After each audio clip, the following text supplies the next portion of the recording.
Bismillahirrahmanirrahim. Elhamdülillahi Rabbil alemin. Vahdahu. Ve salatu ve selamu ala nebiyyina Muhammedin ve ala alihi ve ashabihi ecma'in. Deməli, hörmətli zəvvarlar, biz bu hal-hazırda durduğumuz yer Uhud adlanır. Uhud da ki, bu dağa görədir. Dağın da uzunluğu təxmini 8 kilometrdir. Ən hündür yeri də 100 metrədir.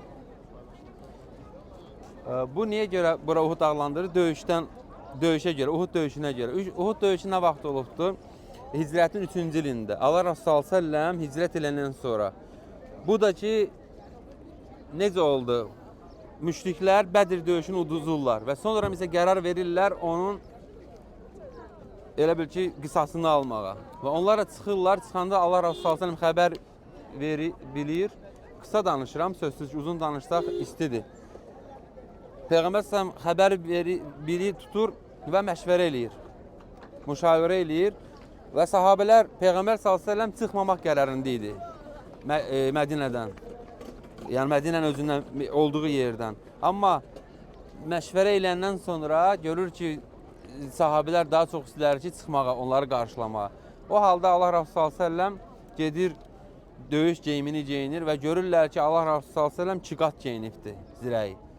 Bunda artıq sahabələr başa düşürlər ki, çox şiddətli bir döyüş olacaqdır. Və deyirlər, ey Allahın Rəsulü, bəlkə qayıdaq, elə burada qarşıdaq. Peyğəmbər s.ə.v deyir ki, bir elçiyə, bir nəbiyə döyüş geyimini geyinəndən sonra çıxartmaq yaraşmaz. Deməli, çıxırlar, gəlirlər, bura yaxın olan yerdə dururlar, təxmini 1000 nəfər idilər. Onlardan 1000 nəfərlərdən, deməli, gecə məğribdən nişanı qılırlar, istirahət edirlər, sübh namazına artıq bura gəlirlər, yolda 3 nəfər onlardan ayrılır. 3 nəfər də bunlar kimlər olur? Münafiqlər olur. Yəni, münafiq başçılıq edir, insanlar yoldan çağırır. Abdullah ibn Səlül. Qalırlar neçə nəfər? 700 nəfər. 700 nəfərlə gəlirlər bura 3000 nəfərə qarşı. Bəli, 3000 nəfərə qarşı. Bu, Peyğəmbər s.ə.v gəlir burada, bax, Uhud dağı görürsünüz, bax, buranı. Və arxa, Allah Resulü döyüşü salır arxaya. Arxaya salır. Yəni döyüşçülərin arxası düşür və Uhud dağına. Allah Resulü s.ə.v Uhud dağı tərəfdən heç bir təhlükə görmürdü. Təhlükə hardan idi? Bax buradan. Ona görə də bax bu dağı görürsünüz. Bu dağlar Oxçular dağı adlanır. Amma döyüşdən qabaq adlanırdı bura Ayneyn. Ayneyn nə deməkdir? İki göz. Yəni ikisi də bərabər idi və böyük idilər bunlar. Bu da ki insanların cahilliyindən, insanlar hər gələn biraz daşıyır. Aparıb şirk edirlər, təvəssül edirlər. Bunlar hamısı yəni dində olmaz sözsüz ki, gəlib düşübdü bu səviyyə artıq. Görün, 14 əsrdir insanlar daşıyırlar. Bəli, Allah qorusun bu şeydən. Baxın, Peyğəmbər s.ə.v necə deyir ki, buradan heç bir təhlükə görür. Təhlükə buradan idi. Allah s.ə.v bu dağın üzərinə 50 oxçu yerləşdirir. 50 oxçu yerləşdirir və təhlükə buradan idi. Və Allah s.ə.v deyir ki, görsəniz ki, uduzuruq, yenə düşməyin oradan. Görsəniz ki, uduruq, yenə düşməyin oradan. Heç bir halda oranı tərk eləməyin. Allah Resulü s.ə.v artıq döyüş başlayır. Döyüş başlayanda birinci ilk olaraq Peyğəmbər s.ə.v və sahabələr qələbə çalırlar. Və müşriklər başlayır qaçmağa. Qaçanda da bunlar qovurlar və oxçular görür ki, müşriklər qaçır. Ondan 40 nəfəri enir. Abdullah ibn Cübeyr amma deyir ki, düşməyin. Allah Resulü s.ə.v deyir, düşməyin. Yəni, bayrağı daşıyan, başçı olan. Onlar qulağı açmırlar, 40 nəfər düşür, 10 nəfər qalır. Və artıq Xalid ibn Valid də ki, bu arxadan gəlir, görür ki, artıq oxçular düşdü və o 10 nəfəri də öldürür. Və sonra artıq nə edir? Təsəvvür edin ki, sahabələr müşriklərin dalınca qaçırlardı. Artıq Xalid ibn Valid də bu arxadan və onlar da görür, bu da siyasət idi. Dönürlər bura və elə sahabələr qalır iki döyüşün arasında, iki müşriklərin arasında. Bəli. Böyük bir şiddətli itki olur. Və burada gördüyünüz yerdə dəfn olunub ki, Peyğəmbər s.ə.v 70 sahabəsi. Onlardan ən böyük sahabələrdən orada Peyğəmbər s.ə.v əmisidir, həmçində süd qardaşıdır. Həmzə radiyallahu anhu. Həmzə radiyallahu anhu öldürür Vəhşi. Yəni bilirsiniz, insanlara bunu danışır, qısa da olsa sizə məlumat verim. Danışanda həmən onların qəlbində o vəhşiyə qarşı nifrət oyanır. Yəni necə bilirsiniz, o sonra iman gətirir, tövbə eləyir. Və bax, həmçində Xalid ibn Valid də, yəni İslam qəbul edir, tövbə eləyir və ən güclü sərkərdələrindən olur. Yəni çox belə qələbələr yəni çaldırır. Amma bu döyüşdə bu idi. Müşrik idilər, yollar da bu idi və vəhşiyə vəd olunur onu azad eləmək. Yəni Həmzə radiyallahu anh öldürsə onu azad eləyəcəkdi. Təsəvvür edin ki, Həmzə radiyallahu anh'a o bir dəfə atır mizəni, atmağı ilə ağzından girir və ayağından çıxır. Bir dəfəyə öldürür onu. Çox kədərli idi Allah Rəsulü sallallahu. Və burada sözsüz ki, görürsünüz, məğlubiyyət oldu. 70 sahabə dedim kimi burada. Musab ibn Umeyr, Həmzə radiyallahu anh, Abdullah ibn Cübeyr, çox sahabələr burada dəfn oldu. İndi adını sadalamıram hamısının. Burada yəni bizim üçün bəs nə ibrət var böyük? Görürsünüz, bu əslən götürəndə zahirən görülür ki, nədir? Məğlub oldular. Amma bu döyüşün daxilinə daxil olsa görərək ki, burada da böyük bir zəfər var. O kim o zəfəri başa düşüb və o yoldan gedərsə, onun üçün həqiqi mənada həm bu dünya üçün, həm axirət üçün böyük bir zəfər var. Baxın, onlar Allah Rəsulü s.ə.v-in sözündən çıxdılar, düzdürmü? Çıxdılar sözündən. Onlar sahabə idi, ictihad əhli idilər və din hələm kamil olmamışdı. Din hələm ayə nazil olurdu ayələr, düzdürmü?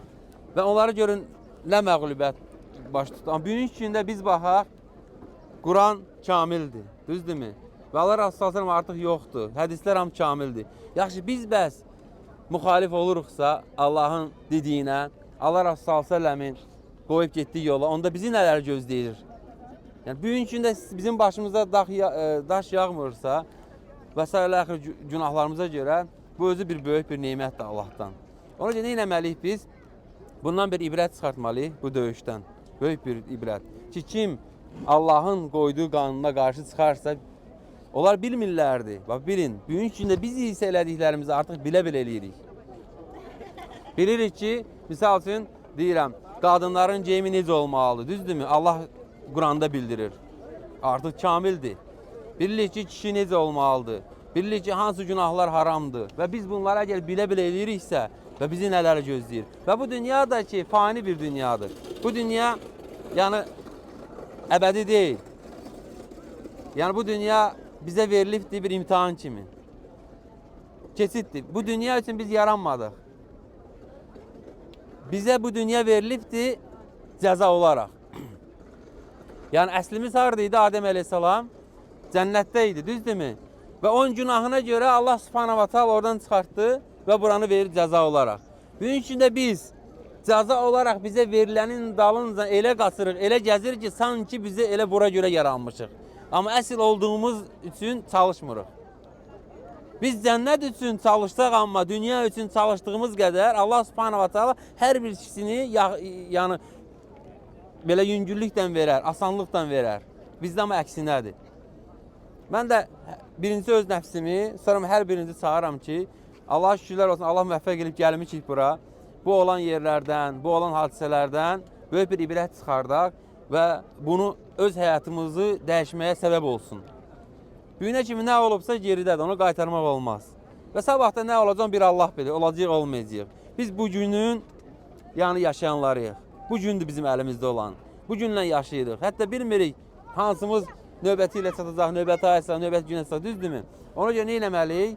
Yəni tövbələrimizi artırmalıyıq, Allaha dönməliyik və qorxmayın nə ruzidən, nə insanların dedikodusundan, heç bir şeylə. Sırf çalışın, Allah üçün əməl eləyin. Və indi isə Allahın izniyle burada qısa olaraq budur hadisə. Çox qısa danışdım çünki vaxt baxımından. Və burada gedəcəyini ziyarət edəcəyik. Bura qəbirstanlıq sanki, yəni onların qəbirlər olan yer. Xüsusi bir, bəli.